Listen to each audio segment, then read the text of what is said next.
right, Ryan Reynolds here for Mint Mobile. Are you looking for a beach read this summer? May I suggest your big wireless bill? It's got suspense, mystery, a slightly flat emotional arc, and a shocking twist where you realize you've been overpaying the entire time. Fortunately, though, Mint's story is better. Every plan, $15 a month, even unlimited. That's it. Happy ending, 0 tears. Give it a try at mintmobile.com/save. Upfront payment of $45 for 3 months, $90 for 6 months, or $180 for 12-month plan required. $15 per month equivalent. Taxes and fees extra. Initial plan term only. Greater than 50 gigabytes may slow when network is busy. See terms. There's no place to escape to. This is the last podcast. On the left. That's when the cannibalism started. What was that? Welcome to the last podcast on the left, everyone. I am Ben Kissel, as always, with Marcus Parks. Hello. And the wayward son has returned. Yes, I am 15 pounds heavier, filled with organ meat. Oh, that's exciting. I'm so shocked you didn't die in Atlanta. I remember I had, so did I tell you how about having lamb testicles at my favorite place in Atlanta? No, you did not, Henry Zabrowski. The guy came forward, yes, I'm lamb testicles Henry Zabrowski. Farmer's favorite Henry Zabrowski, because I finished all the scraps. Mm-hmm. But they come and these guys were like, have you had the new lamb fries on the menu? And I was like, no, as a matter of fact, I have. And they're like, you gotta check it out. These things are flying out the door. Uh-huh. And they brought it out. It was just fried dick balls like normal. Lamb balls, and they called them lamb fries? Lamb fries, and you eat them. They were fantastic. They got an organy flavor. I don't know how to describe an organy flavor. It's like kind of like a blood flavor. Oh, I've eaten testicles. Problem, though, is, I don't want to ask this to our listeners as well, has anyone ever seen dick on the menu? I've never seen an animal's cock served in just alone. Well, it's just skin.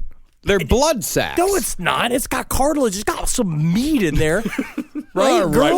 Well, I don't know. We'll talk about that on the B-sides. Actually, we'll talk about that on episode 3 of Dean Corll. That's right. We're talking about Dean Corll, speaking of blood sacks and disgusting edible things. Man, Dean Corll would have gone hog wild for some hog penis at Holman and Finch in Atlanta, Georgia. Come get hog wild on hog penis. Maybe that could help a lot of our more dangerous pedophiles if we serve more open cock in restaurants, like actual pieces of cock that they can personally buy, and then they go and they tear at it like a dog in heat. You think that's the major issue? Yep. Okay. Well, that's great. Let's get to something more disturbing than Henry's diet. Dean Corll. Well, first of all, the sources for this series are the Texas Monthly article "The Lost Boys" by Skip Hollandsworth. Check it out. It's absolutely fantastic. Check out all of Skip Hollandsworth articles. He's a fantastic journalist. And also the books Mass Murder in Houston by John Gerwell and The Man with the Candy by Jack Olson, which is one of the best true crime books that I've read in the last few months. It's pretty wonderful. Like, and the description of Houston, which we'll get into in the next episode, is absolutely incredible. You get to really understand where Dean Corll came from and what he's all about. Yeah. And the title alone, I mean, I would be so easily tricked if I was a child once again. The Man with the Candy. I want to meet him. That was a problem. You were too obvious. Yes. You just walk around being like, I don't care if you rape me, just give me the goddamn candy. You got Charleston Chew back there? Yeah, all right, I'll suck your dick. I'm just telling you. I loved Charleston Chew. They were the longest of all the candies. Well, if you don't know who Dean Corll is, and a lot of people don't, he was an American serial killer that, along with accomplices David Brooks and Elmer Wayne Henley Jr., killed at minimum 29 teenage boys almost exclusively in one small Houston neighborhood over a period of 3 years from 1970 to 1973. And Corll's killing spree ended only when one of his accomplices shot and killed him in the midst of a murder. And Corll held the record for most confirmed kills in the United States until John Wayne Gacy was apprehended 4 years later in 1978 with a confirmed murder count of 33. I couldn't help but think of It, Pennywise, in Derry. This is an extremely It type of story. In fact, that's what kept coming up in my mind when I was reading The Man with the Candy. It's a very much like an It type of situation where just teenagers are going missing left and right, and no one's really saying anything about it except for the kids. And literally an area of Houston called the Heights, which is like 2 miles by 3 miles. It's a very small town, this little area of Houston where these kids are just disappearing, and they we're going to find out how Houston is ran by the police. It's sort of a laissez-faire attitude. It's as long as if the crime did not involve either a rich person or a black person, the Houston police did nothing. Right. And these kids, they just said, oh, they're runaways, which makes me really consider the fact every child, if you have a child and you listen to this podcast, that child is about 60% of the way ready to leave your home. Lock up the windows and shut the doors. They're ready to go. Tether up the child. They just want to leave. But Dean Corll is sort of like a precursor to John Wayne Gacy. The same exact kind of man. A man who held a lot of esteem in his community, who used that to lure boys in there. And what is it about working at a candy shop and wanting to have sex with dead boys? When you're around sweets at work, you want to have something sour at home. But you think about it, between Jeffrey Dahmer working at a chocolate factory, these are weird. Right. These are just employees of candy factories. Right. What about the owner? It's always the inverse. What about William Hubert Hershey's, who's sitting in a fucking, is he in a castle in Transylvania? Who's just like, an early drink come. And it's just like pewter goblets filled to the brim with frothy semen. Yes. And they put that's the milk in the chocolate.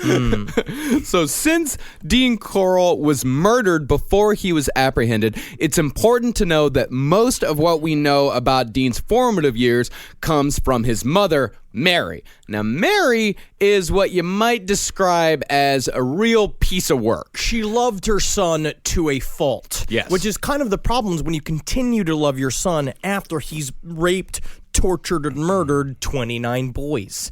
And she's very Ed Gein-y. She was kind of all over his childhood and treated him like a king, and was very, ultrally, in the end, too protective of Dean. And they were extremely protective of each other. They, some people who worked at the candy factory with them said that their relationship sometimes was of Dean being the father and Mary being the daughter. It was a very odd, symbiotic, two-way relationship that they had. And as Henry said, Mary, even after her son's crimes came to light, even after it was proven beyond a shadow of a doubt that her son had committed these crimes, she never had a single bad word to say about him. Not a single one. Not a single critical word to say about him. Ben, you're looking a little wistful there. I'm just going to say, in the mother's defense, a lot of people are saying a lot of bad things about her son, but she remembers when he was just 6 months old inside of her and how nice he was sucking his thumb inside her womb. No, I read that article where it said he shoved that steel wire up the penis of one of those young boys. But I will say, he always combed his hair. Mary, you raised him right. I raised him right. Mary, you raised him right. I know, he had a shiny belt buckle on when he was having sex with all those boys against their will. But at the same time, boys will be boys. That's and right. Boys raping boys and boys raping boys. And he always combed his hair. Mary, you raised him right. I raised him right. You raised him. Margarita. Another margarita. No, bring me the woman named Margarita who's supposed to clean up these other empty margaritas.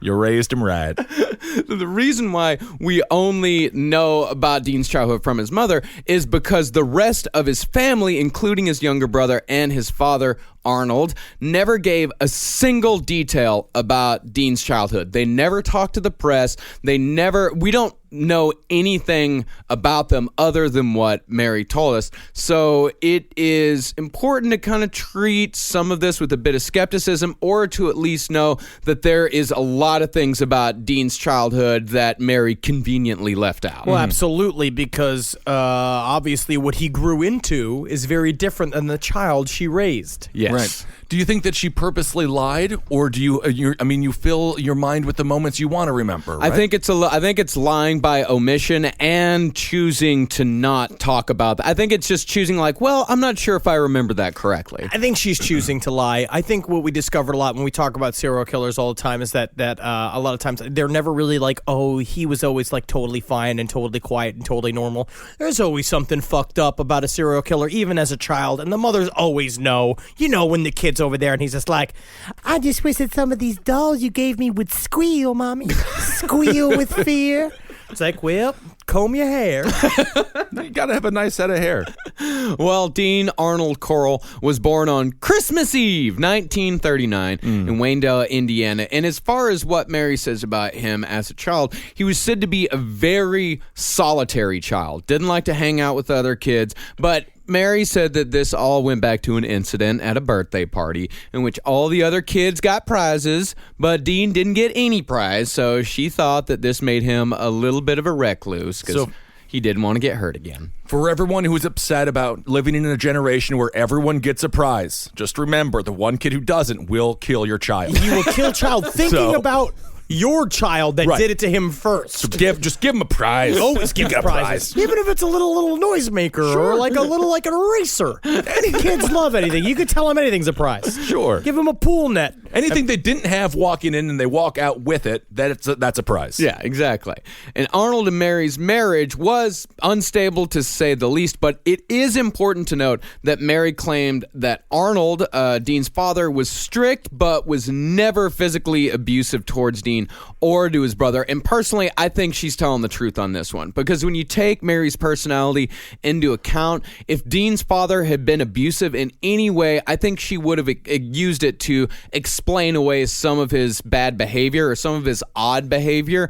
And I also think that she would have used it to garner sympathy for herself. Well, it sounds like Mary's a pretty classic clinical narcissist, which is something that my vampire of a grandmother was diagnosed with, which is a true, like, kind of chemical misunderstanding that that there are other people, that other people have feelings. And I imagine as a narcissist, like, you look at the child as sort of an extension of yourself, because if something was wrong with Dean Corll, that would mean there was something wrong with how she raised him, and all of the fault would go on her in her mind. And it's not about him. It never was about Dean. It was about her raising a boy as a feminine way as humanly possible, and probably protecting him from his father. I'm going to have to call Ben Kissel bullshit. Because back in the day, like, not being an abusive father meant that you didn't publicly beat your kid with a stick. You didn't beat him within an inch of his life. Exactly. He didn't go to school with two black guys as if he just fought Mike Tyson in the early 90s. So I think that his father probably was physically abusive. I mean, this was a time where, we all got swats, though. Yeah, but I mean, and think about, the way that we were treated as kids. Nowadays, we would be in protective custody. So imagine way back in the 50s, when he was coming up in the world, I would assume his father took some licks at him. Yeah, I'm sure. But, especially him prancing around talking about how much he loves mommy. Like, why don't you love me, damn it? Well, either way, the marriage with Arnold disintegrated twice after a divorce and a quick re-up of a marriage, which soon fell apart as soon as the family moved to Houston. And after the divorce, the second divorce, by the way, Dean was sent to live with his grandmother in Indiana for a summer. And in Mary's view, and I might point out that Mary is from the Midwest, not Texas, the summer on the farm removed any need for sex education. This is what she said about that. When they came back, I didn't see that there was much that I had to tell them. What kind of sex training do you have to give a boy that's lived on a farm? You don't have to tell him nothing. You got a lot of reversing to do. Whatever he thought he learned about sex on the farm is not going to be treated well in the city. No, because it's just some weird cryptic farmer going to me like, every time old Bessie acts up, what I like to do is I like to take my fucking ring finger and my pinky finger and I jigger-jagger it all here to back in her cleft, right? Because they say every horse has got a little spot up underneath to make its knees shudder. And what I do is go, gill. Every time she acts up, and if that don't do her right, I'll shoot her in the fucking head. That's all I have to know about sex? That's it. Oh, wow. Because I do the same thing to old Mary. She looks so happy. Well, what Mary said is that, even though, he'd gotten his sex education by watching various farm animals, but she said that regardless of that, Dean was largely unconcerned with sex. But he was still 10. Yeah. Right. What do you mean? This is the weird thing where it's like she says this thing like it would be normal for a child who is like 10 years old to be like, Mommy, sometimes I just think like, I want to suck on a vagina. Mommy, you have one, right? Like, that would be weird to me. Yeah. No, it's not how kids speak. Or, I mean, usually, I guess kids nowadays. What do you learn? What was the first thing that you realized sex was? I guess you play with dolls like a Barbie, and I had a friend would come over. She would have Barbies and Teenage Mutant Ninja Turtles. I had those, and they had sex. So that's kind of a weird fetish. Wow, I like skinny girls and turtles now, I guess. That explains a lot. No, it was fine. It was the exact same thing with me. Yeah. Yeah, I had G.I. Joes that I would make love. Right. And also, we had hardcore porno on the television because we had an illegal cable box. So I'd go back there and like, I wouldn't know what they were doing, but I'd be like, I'm interested. Like, I was just sitting there like, my eyes would be locked on. I knew I had to shut it off. I was like 5 or 6. So I guess this Farm Animals is the 1949 version of Scrambled Spice Network. I still don't know if watching old Greg fucking have sex with a chicken behind a barn, like having silo sex with a bunch of grain around your knees with like a couple of ducks. That's not how you're supposed to learn. Different time. Well, Mary said that the weirdest thing that the kids got into is that they never liked to wear clothes and they just ran around the house naked all the time, which really isn't even that weird. I was that type of kid. I didn't like to wear And clothes. Marcus is completely normal. Yeah, that's right. Yeah. No, not weird. I'm not tying boys to boards and chewing their dicks off. Sounds like somebody is arguing a bit too hard about this. I don't know. Interesting. Well, maybe not. Well, when Dean was 14, his mother moved him and his brother to Vidor, Texas, which is just outside of Beaumont on the Texas-Louisiana border. Now, Vidor was what was called a sundown town, and those were so called because of signs that were posted on the city limits warning black people about the dangers of being caught in said town after dark. They did not put it that delicately. Right. And in other words, Vidor was one of those terrifying towns full of psychopaths that just litter the Texas-Louisiana border, and even went as far in as central Texas. These towns still existed when I was growing up in the 90s. Ours was called Throckmorton, that had a sign outside of town that says, "Don't let the sun set on your black ass." Like, Ooh, yeah, not cool. The kids in my school, the black kids, refused to go and play games there because it was terrifying. The kids the kids on basketball courts would openly elbow them in the face, and the referees, who were hired by the Throckmorton school, made a point to not call fouls that were made on black kids. So it's sort of like being a reverse vampire. You can go out in the daylight, but get out when the moon comes up. Question is, can't we burn these places down? Well, I mean, I think they sort of look like they're burnt down already for the most part. These towns are not thriving metropolises. No, I don't think so. Yeah, they don't get a whole lot of influx of populations. Yeah, industry doesn't come and invest in Throckmorton, Texas. We're not getting a lot of good house music from Throckmorton, Texas. No. Not a lot of Tumblr DJs. I'm not even sure what that sentence is. What would it sound like? I guess a milk jug and a rickety chair, sort of just... I don't know how to do it. Never mind. Yeah, I mean, sundown towns, they have a very specific flavor to them. Like, it's not a friendly type of place. Like, it's a town where their entire identity is hate. Right. It sounds like one of those bizarre towns where it's so racist, where they don't have chocolate ice cream, there's no black cats, like they don't paint a house black. If you have a black car, you're the most diverse person on the block. But I gotta say, all right, every once in a while, now don't tell your mother, I got a little piece of 85% dark chocolate because of the antioxidants. Risky move. Well, I mean, this reporter, Sally Bixby Defty, which is my favorite star reporter name that I ever heard, she described Vidor as, quote, essentially the kind of place where the big event for the kids is to pour kerosene on a cat and set it on fire. And I also want to point this out. It's like when people talk about making a murderer and saying it's Stephen Avery, they were making a big deal about him setting fire to this cat, like one of the crimes they were getting. It's like, you got to understand, these are powerfully bored and dumb people alone. It's not that uncommon. Yes, like, it's really not as uncommon as you want to think it is. Steve Avery, whatever you want to believe about his innocence, he is dumb. And everybody around him was backwards, incest-ridden plains people. Yeah. And that's what they do for fun. You know, you're from there. Yeah.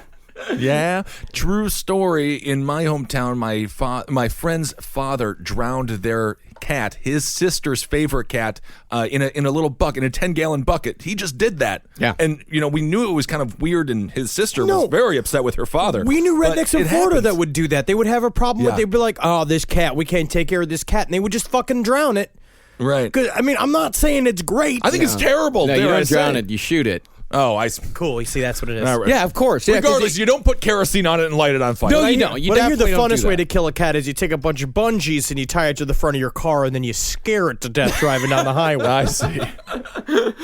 Well, Dean Corll, when he moved to Vidor, he had his own, and I gotta say, this is a pretty unique style of animal mutilation, and I'll have to admit, somewhat Wipe that smile off your face immediately, Marcus. No. I'm going to say, as far as animal mutilation It's goes... whimsical. Whimsical. That was the word that I was about to say. All right. Whimsical. His favorite target was the local fly-in squirrel population. And after trapping the squirrels, Dean would either chain them around his neck and stroll about town, or take them to school stuffed in his cowboy boots.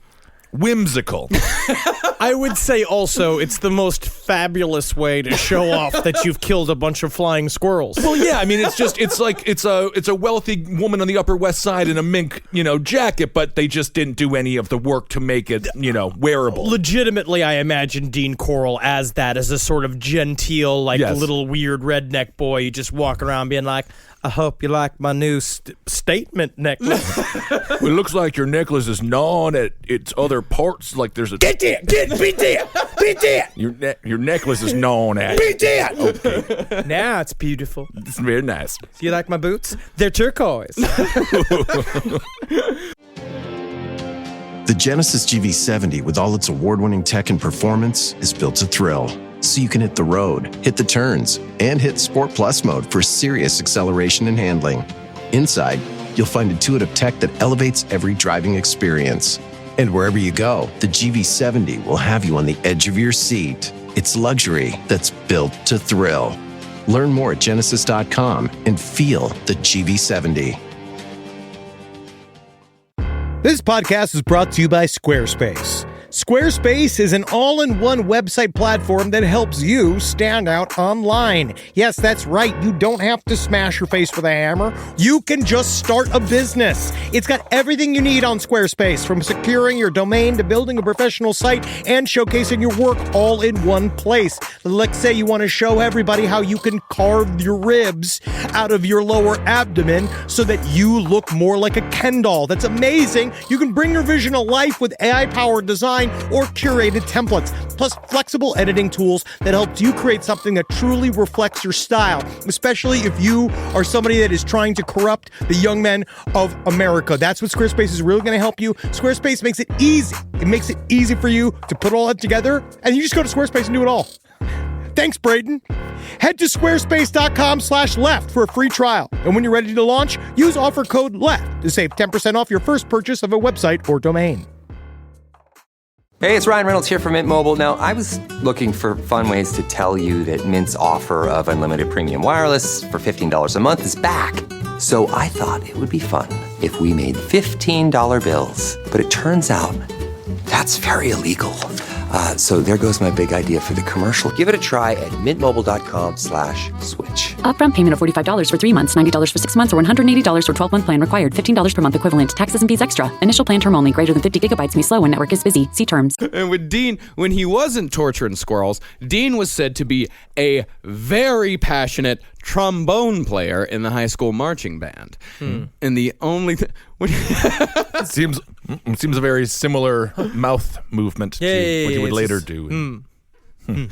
Interesting. It just seems very indicative. I'm not saying that we should arrest all people who play trombone. No, or well. or assume that everybody who plays a trombone is a homosexual, because that's also not necessarily That's the right. truth. But That's right. if one were to Sleep with- stereotype something, an instrument.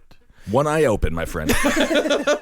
The only other thing besides flying squirrels and the trombone that could occupy Dean's mind in Vidor was candy. For Vidor, Texas would become the birthplace of the Coral Candy Company, for which Dean would become so well known for. For one fateful afternoon, a pecan salesman dropped by to find Mary baking several pies all at once, and the salesman, no doubt looking to take advantage of the manic stay-at-home mom by making a regular customer of her, suggested that Mary might enjoy making and selling her own candy since she had all that extra energy anyway. Now, She was fucking that pecan salesman. I hope so. Because that's the other way he's been like, because I can imagine Mary rolling off and being like, you sure got a lot of energy, Mary. You ever think about selling these candies as well? Sorry, I know I'm looking at your large naked body, but I'm only thinking about candy. Yep, as he puts on his boots. So Mary loaded up the family in the car, drove an hour and a half to a candy factory in Houston, and bought a praline recipe for $50. Now, I know we're going to get a lot of flack on that. Some people say praline, some people say praline. No, I've never heard the term praline. Yeah, praline? Yeah. That's not a thing. Some people in Texas maintain that you say it praline, and if you say it praline, then you're out of whack. It's praline. You're a backwoods people. It's not your fault. It started at the beginning of the country. We didn't have enough people there to start. And so there was a lot of families on top of each other, you know? Yeah, and they gave us the snake coil flag, which I think is it's a cool flag. Don't tread on me. Don't tread on me. Yeah, that's nice. And chicken fried steak. Oh, I love that. So Dean, always eager to please his mother, soon took over operations of the Corll Candy Company. He ran the machines, he wrapped the candy in the boxes, and he delivered them. One high school friend of Dean said, that's one reason why he didn't have a whole lot of social life. Also because he was a big old fucking weirdo.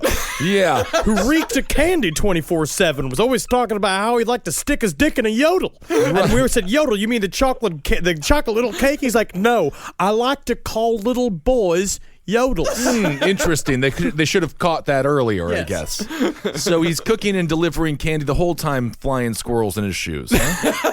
That's the other thing. I mean, isn't there some code? Let's not talk about the gigantic box of horse bones we have in the basement of this Mexican restaurant we're in. cow bones. They're cow bones. Okay. Yeah. I gathered them myself. Very good. Creepy. Yeah. Good. Yeah. Well, all of the people out there on the Patreon campaign sure seem to be loving all these bones that I'm cleaning and harvesting. He really, absolutely. Yes. Patreon.com/lastpodcast on the left. For $20, you can get your own custom cleaned and cut bone. I'm only straight from Fort High Point Ranch in Jayton, Texas. As long as we all know that these are horse bones. Right. And not people. Cow bones. Whatever bones they are. Cow bones. Yes, as long as I don't see one human-looking bone, like this whole Patreon thing is some sort of scam to cover your many crimes. And I do want to point out the creepiest thing about the box of bones is in the bottom of the box there is a praline pie, which his mother just packed there with it. So I guess they just sort of use it like the little popcorn things. Well, I mean, yes, you do make jokes about it being in the candy factory and boots full of dead squirrels. Right. But those were the three centerpieces of his life. It was the squirrels, the candy factory, and the trombone. That if he wasn't at the candy factory, he was in the band room practicing that trombone. Right. And if he wasn't practicing trombone, he was out trying to capture and stomp to death flying squirrels in order to make jewelry for himself. Right. Completely normal childhood.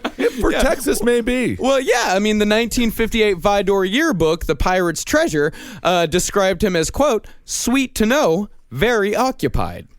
That's great. So honestly, actually, it does seem to be the most societally friendly of all the serial killers that we speak about at this time in their life, though. right? He said that's what they said. He didn't actually have many friends. But he was busy working and doing things that, would technically make a good upstanding member of society. Working with his mother on a conveyor belt making sweets. That's not bad. Practicing the trombone alone. Normal. Or killing squirrels and wearing them. A little abnormal. Yes. Yeah. It takes a left turn there at the end. But remember the town that we're talking about here. Right. Yes. Remember, this is Vidor. This is a sundown town. These are the worst towns in America. Like these are they're towns full of psychopaths built on hate. Their standard of normal is not quite what the rest of the country's is. This is where if Texas Chainsaw Massacre was real, it would happen in Throckmorton. Like it would happen in one of these places. Throckmorton, Vidor, any of these places. They are cruel places that allow somebody like Dean Corll, who I imagine at the time probably received a great deal of hate for probably kept to himself, super tortured, knew that he was different than the other kids, was probably all fucked up, and then he's just basically surrounded by budding psychopaths that couldn't wait to see any sort of aberrant behavior so they could stomp it out. Yeah, someone should send, if you want to shut these towns down, someone should send Gawker over there and write an eviscerating blog post about Throckmorton. 10 things you didn't know about Throckmorton. So after high school, Dean returned to his grandmother's farm in Indiana, where he got the sex education, and got a job at a coil factory to help out his grandmother after his grandfather died. And this, as far as we know, is when Dean started hanging out almost exclusively with children. His regular playmates were, surprisingly, a pair of sisters who lived about a half-mile down the road, who Dean used to make innocent 8mm movies with. The movies, reportedly comedic in nature, showed the girls performing mock operations using chicken entrails in the place of real organs. Yep. And I'm totally fine with it. I actually have no problem with That's it. the most wholesome thing he's done so far. Yeah. It's the most creative thing, too. One aspect about Dean Corll is completely against type that we'll kind of see again and again. Dean Corll is a very against type serial killer. He had no record of theft, no record of vandalism, no record of sexual assault, no arson in his younger years. The adjective that came up again and again, both when he was in high school and as he got older, all throughout his 20s. The one adjective that people would always use was vanilla. Yeah, and they said that there in one of the in the book, Man with the Candy, that's how they describe Dean as being like, yeah, he's vanilla. There's nothing wrong with vanilla. They would always kind of say that because it was about what we'll learn in Houston. The big thing, especially in the Heights, was about keeping an air of normalcy. In order to be, as long as you don't have a beard or like hippie glasses or wear hippie clothes, you were totally ignored in these towns. Yeah. That's what they said. As long as you didn't make a fool of yourself and as long as you were clean cut, no one cared what you did. But I look at these crimes and I think he did have a sadistic predilection, of course,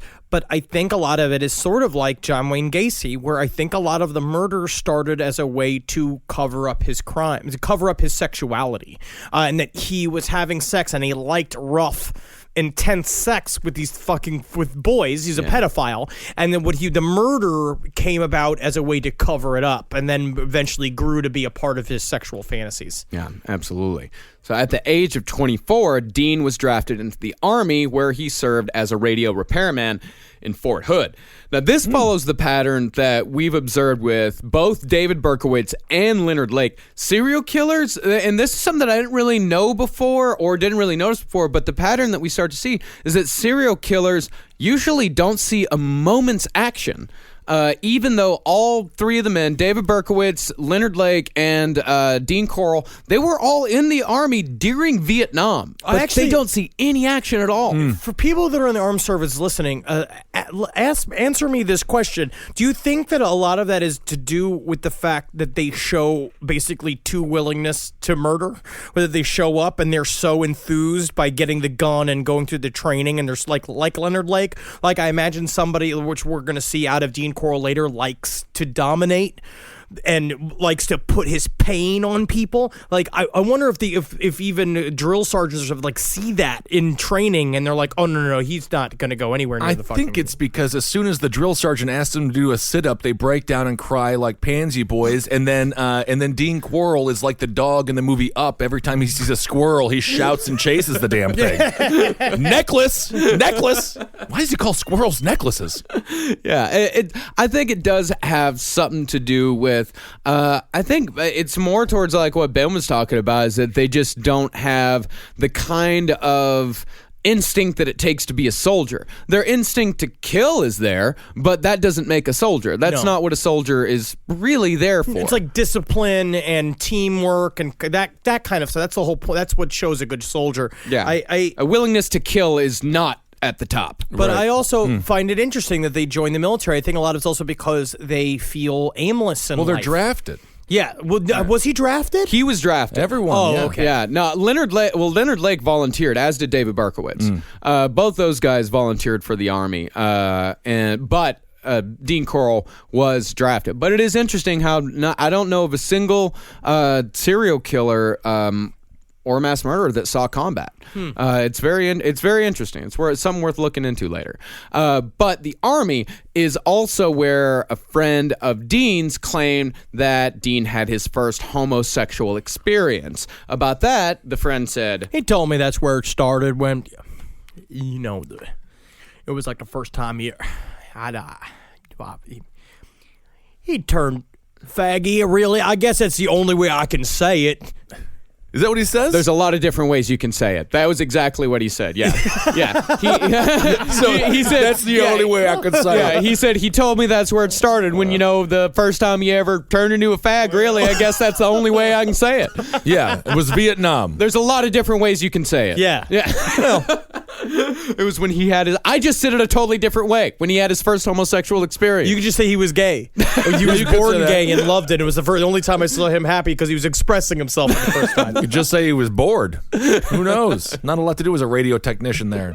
Now, that experience actually must have happened pretty goddamn fast because Dean spent less than a year in the Army before his mother got him out on a hardship exemption, saying that she couldn't possibly run the candy factory without him. And that has got to be one of the sissiest letters the Army will ever receive, which is your mother writing a letter for you saying she can't run the candy factory without you. Well, I mean, this is right around he's just too deft with the divinity machine, pouring the meringues. She's out there like Lucy on the conveyor belt. She has to start eating all the candies herself to keep up. I mean, it was a nightmare for that poor woman, Mary. Yeah. And I mean, to be fair to Mary, business at the Corll Candy Factory or the Corll Candy Company was booming. Dean was apparently a genius at the candy making business. He's always come with new recipes for pralines and pecan rolls and divinity and little chewies. These are chewies. That take an ironic twist there for the guy. Kind of at the end. After we find out what he did there. Yes. Kind of a different little chewy. Hi, Ryan Reynolds here for Mint Mobile. Are you looking for a beach read this summer? May I suggest your big wireless bill? It's got suspense, mystery, a slightly flat emotional arc, and a shocking twist where you realize you've been overpaying the entire time. Fortunately, though, Mint's story is better. Every plan, $15 a month, even unlimited. That's it. Happy ending. Zero tears. Give it a try at mintmobile.com/save. Upfront payment of $45 for 3 months, $90 for 6 months, or $180 for 12-month plan required. $15 per month equivalent. Taxes and fees extra. Initial plan term only. Greater than 50 gigabytes may slow when network is busy. See terms. Ruby Jenkins, who ran the candy apple business that shared the facility with the CCC, recalled Dean's interactions with children through the lens of a pleasant and fun memory, which you kind of get this from a lot of people that had memories of Dean. Like, they would recall him as just kind of a... he's fine. He's all right. Like, he wasn't that bad of a guy. But they said it was very interesting. They said his relation, they were like, they're like, well, Dean is a little too friendly with the kids. But then they were like, the way they equate it, they're like, well, maybe it's weird, but actually it's, like maybe he's more like a scoutmaster. Yeah. Where he loves the children. He just loves to be there. And some people were just put on earth to help others. That's what they would say. Yeah. And not be, rampant molesters and murderers. It was very disturbing. As a child, we took in a lot of foster brothers and sisters, and many of them, had fathers that were similar to Corll. And I watched one sit-in meeting where they all got together, and obviously they were supervised visits. And there was an enthusiasm to the father playing with the children, a very perverse enthusiasm. And I could tell that something was wrong. I was only 11 years old, but yeah, they do.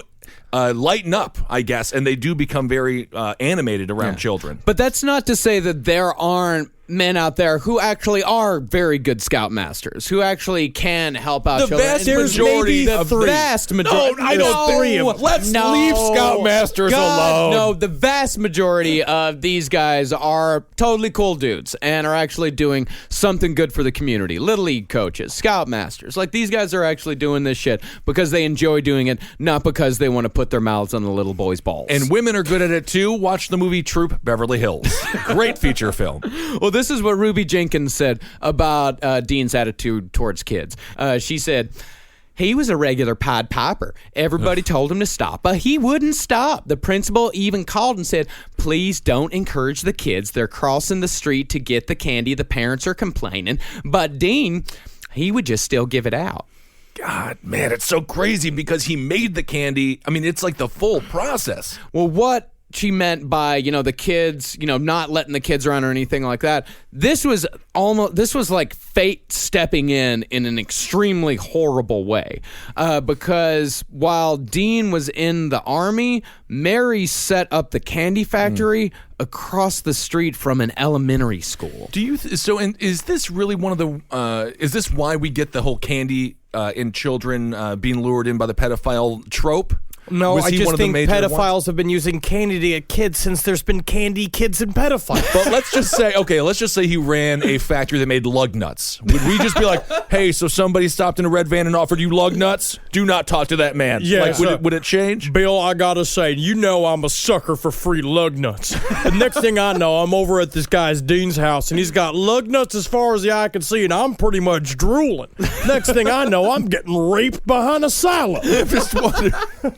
Not good. Not good. I mean, and that's what happened when Dean came back. All of these kids found out that there was this candy factory across the street, so they'd line up at the door trying to get free samples, and Dean would just go out there and he'd just hand out all of the irregular pralines that they couldn't sell. And this is where he started grooming his later victims. You'd actually found out that he's known a lot of the victims that you'll find later on. He'd known them since they were little, since they were 5 or 6, and they've known him forever, which is kind of that thing that goes along too. A lot of times in molestation cases and child abuse cases, it's from somebody that they know. Because he's already built this sort of inner structure of trust with them so that they never want to report him being weird. So he would be like, Tommy, you know me. I knew you since you were little, and now even you're a little bit less little. Yes, this guy's he was a monster. Yeah. He was like the boogie. He was a boogeyman. Yeah, it sounds like the definition of all what we think of when we think of pedophiles. It seems to be him, right? Yeah, I mean, he is, he's a bit of a prototype, definitely. And after he'd been grooming these kids for a few years with the candy, eventually he installs a pool table in the back room of the factory. So now you've got a steady stream of 14 and 15-year-old kids coming in and out every single day. And you got to tell me, that was the problem, because they were trying to do a reality television show, Pimp Your Candy Store. But the problem is that they kept making all these pleasure domes for pedophiles. Oh, I had no idea. Yeah. Man, they got to cancel that show. And it was also around the time that the 14 and 15-year-old boys were coming in and out constantly, and Dean started hanging around them. It was around the time the factory workers noticed that Dean wasn't exactly all that interested in women. A lot of them would say, he would get a little giddy around young boys and women. But a lot of them also said that, he's a nice guy. He's a hard worker. He doesn't seem to be doing anything terrible. Let's just not talk about it, and everything will be fine. But he would do stuff like, he took that one woman, finally convinced him to go on a date with him, and then they go out to the beach to meet for the date, and he shows up with a van filled with 14-year-old boys. Right. Which is, really fucked up. And then I like this point you made, too, about when Dean's mother says that she maintained that the children were just Dean's protection against getting involved with anybody emotionally. Because she had been divorced and married fucking 3 times, and then also divorced and married Dean's father twice. Yeah, divorced and married Dean's father twice, once to a salesman that lasted very quickly, and then we'll find out here in a little bit what her 4th and 5th marriages were like, which scrambled him up even more. And by the way, that van that he showed up in with all the kids, windowless white Econoline van. Ooh, that's actually a nice van. I do like a good van. It is a nice van. It's a super nice van. But he's not a young punk band, is he? No. He's not Operation Ivy in that band. He is fucking. He is. It's a pedophile special. Oh, yeah, it's not Black Flag 1981. But he did play the trombone. Oh, and he kept playing it, if you know what I mean. Oh yeah, we covered it earlier. All right. Sucking dick with it. Little chewies. Oh. So even after Dean was killed and all of his crimes came to light and it was extremely obvious that Dean was gay, his mother still didn't believe it. And this was mostly because a psychic who did Dean's chart told Mary that because of the exact time and date that Dean was born, it was astrologically impossible that Dean could be a homosexual. But she didn't know that what he meant was astrologically, and he had spelled it ASS, and he was winking the whole time. You get it? But I hate to go all MSNBC. It is a little problematic to call him gay. He is a pedophile. No, he's gay. He's gay? Yeah, he's gay, absolutely. He had homosexual relationships with men. Yeah, he had with older men as well. He just skewed young because he could manipulate them more. Yeah, there are homosexual pedophiles and heterosexual pedophiles. Those are three different classifications. I'd say he was candy maker first, trombone player second, pedophile third. Yeah. And then gay. Yes.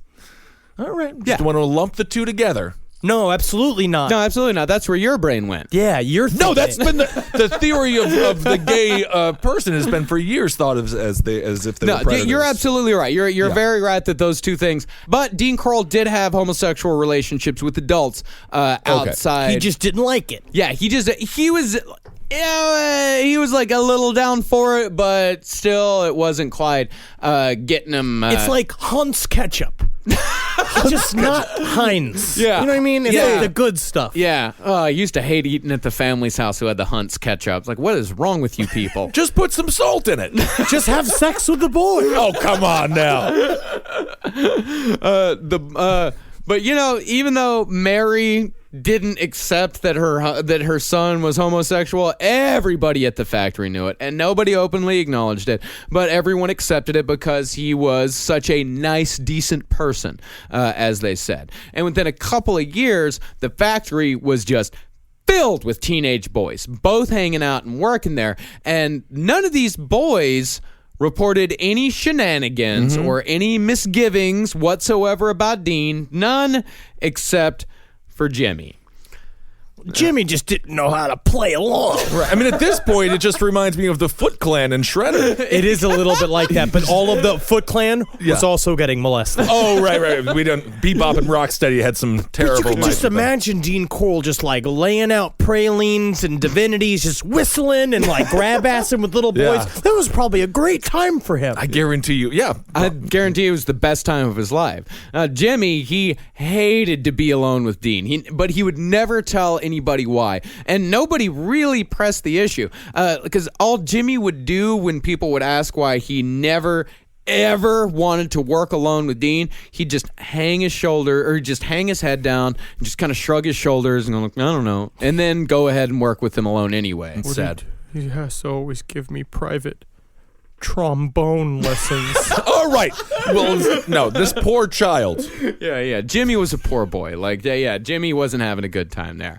And this also wasn't the only hint of Dean's future behavior. Dean, even though he was considered to be a nice, decent guy, he did have a temper, but he kept it very tightly controlled, and he kept it very private. Anytime he got angry, he'd retreat to the back of the factory to what eventually came to be known as the Pouting Room. And nobody knows what Dean did in the Pouting Room to calm himself down, but he'd always go in there red-faced and angry and come right back out all smiles again. You should hear outside the door, you hear like, hey, Macarena.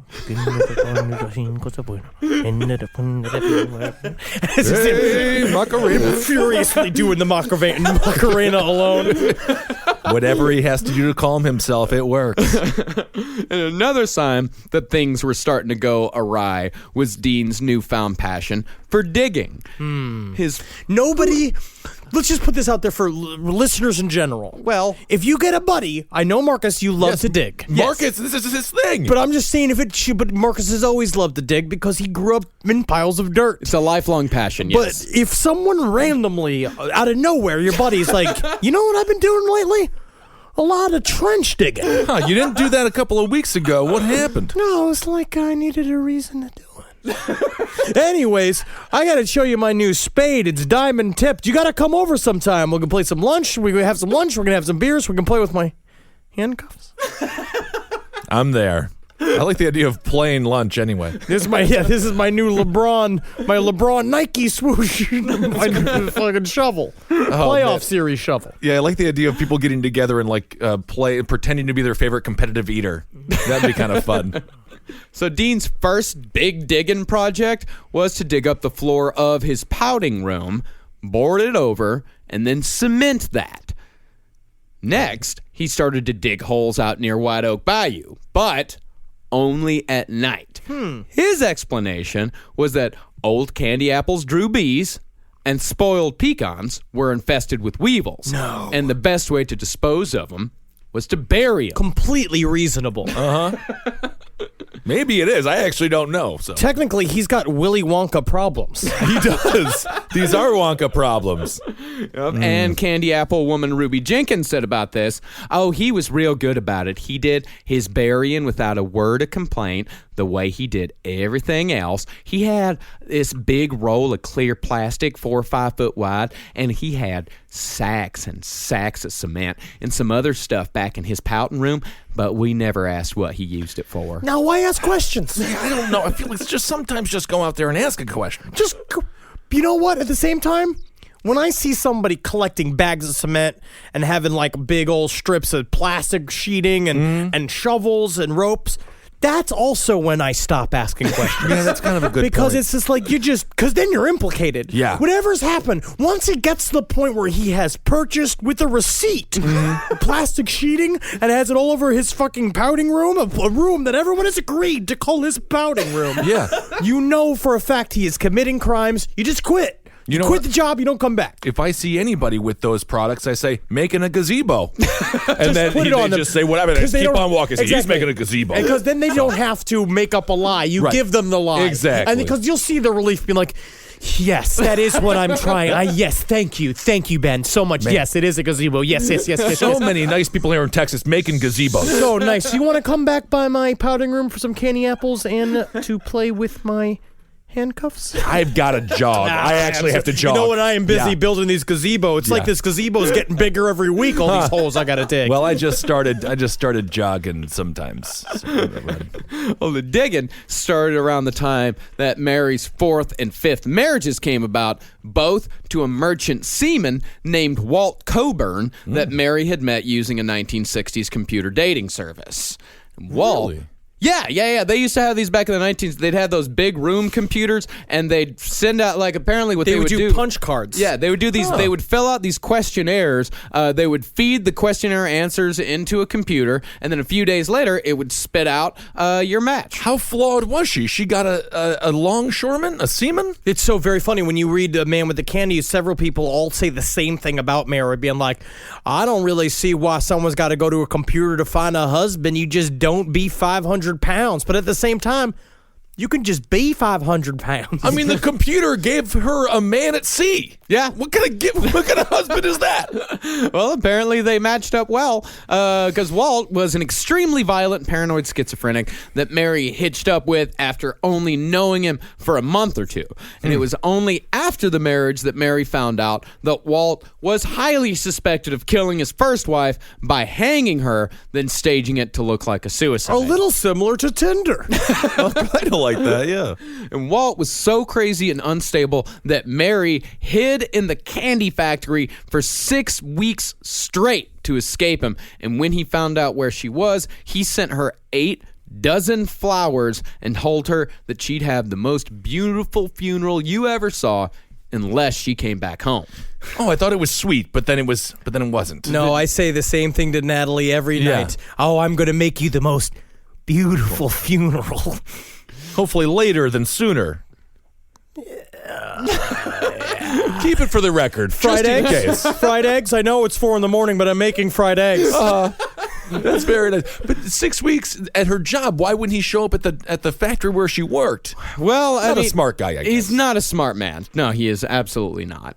So unfortunately, the Corll Candy Company did not survive the stresses that came along with Mary's marriage to a psychotic sailor, so Dean was forced to take a day job with Houston Power and Lighting Company. Man, the Macarena was going strong in the pouting room that night.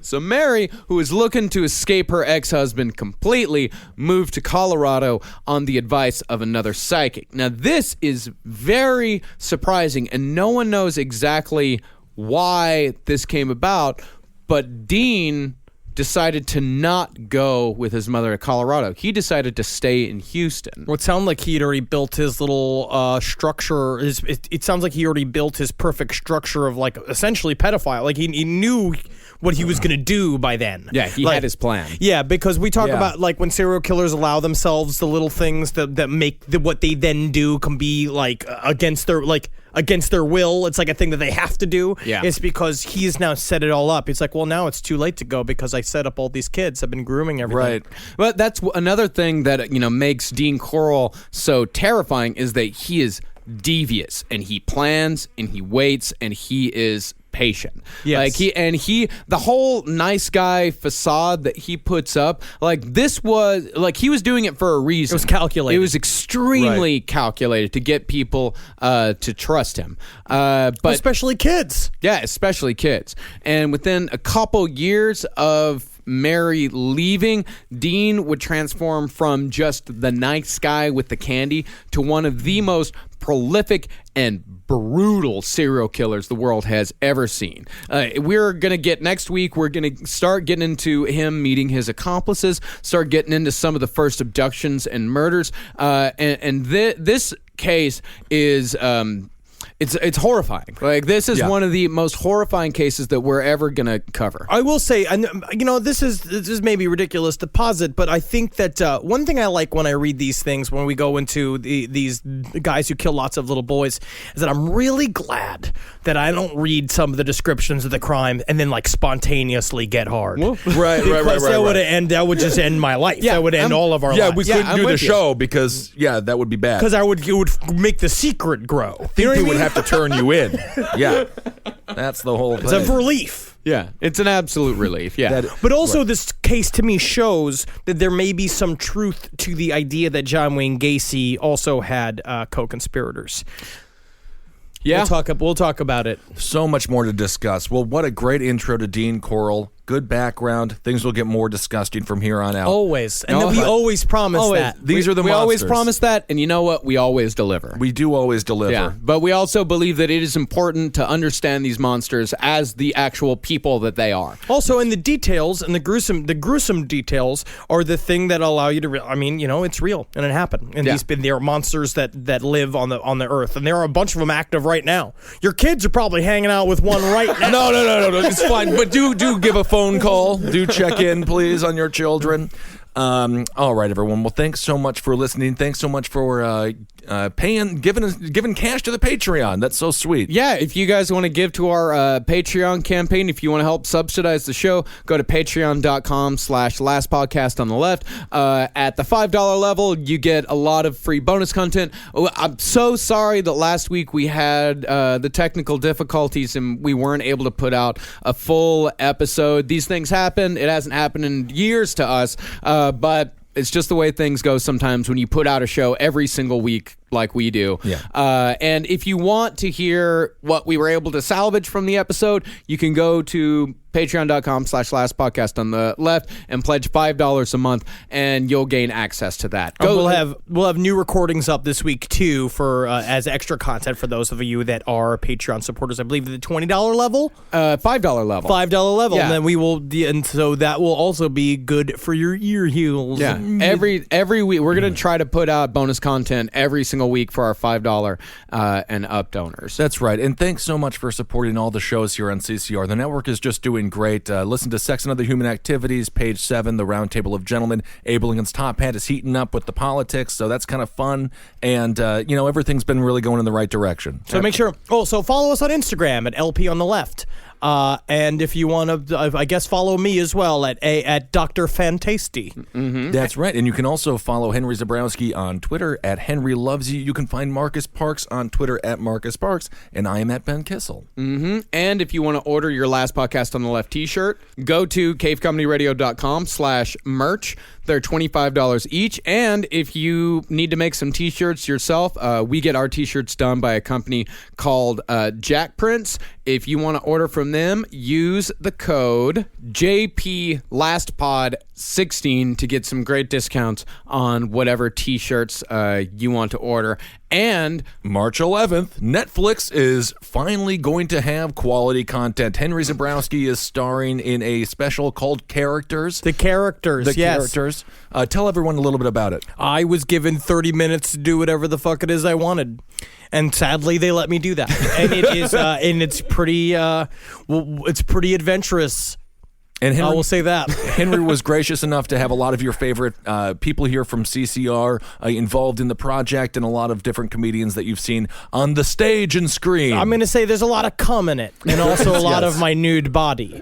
So if you enjoy any of these things, then you'll like that. And I'm sorry for that. I'm sorry you like that. That's nice to apologize. Yes. Just get it out of the way. Just get it done now, yeah. So yes, please watch and write into Netflix and tell them Satan commands them to give me an entirely original series order of my own characters. I love the idea.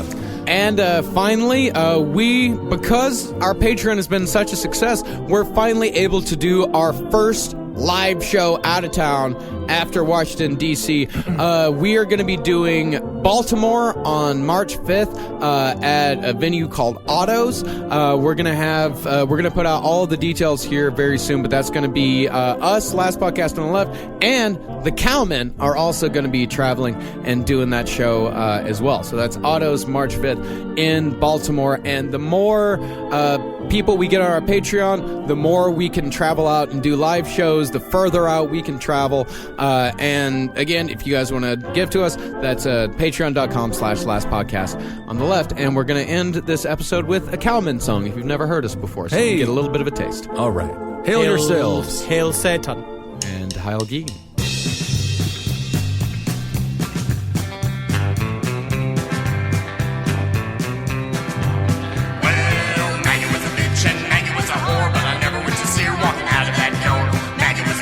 Sure was profane. Maggie had a sweet tooth for uncut cocaine. Maggie, come home.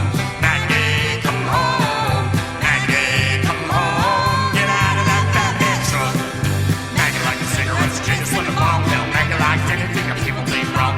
Hunky Tom Heels in a snakeskin dress. She's looking real fine, but still a damn mess. Maggie, come home. Maggie, come home. Maggie, come home. Get out of that Batman truck. That truck. Maggie was a hottie, but Maggie was a child, and Maggie liked to go out and get real wild. Maggie left the house at the age 16. That's a lifetime, and it wasn't ever seen her clean. Maggie, come home. Maggie, come home. Maggie, come home. Get out of that Batman truck. That truck, that truck. Maggie was a princess. Maggie was a bride. Maggie gets you off in the 5 seconds flat. Maggie's gonna fall down, and Maggie's gonna cry. Maggie gonna get hurt. Maggie gonna die. Maggie, come home. Maggie, come home. Maggie, come home. Get out of that Batman truck. That truck, that truck, that truck. Maggie was a bitch and Maggie was a whore, but I never went to see her walking out of that door.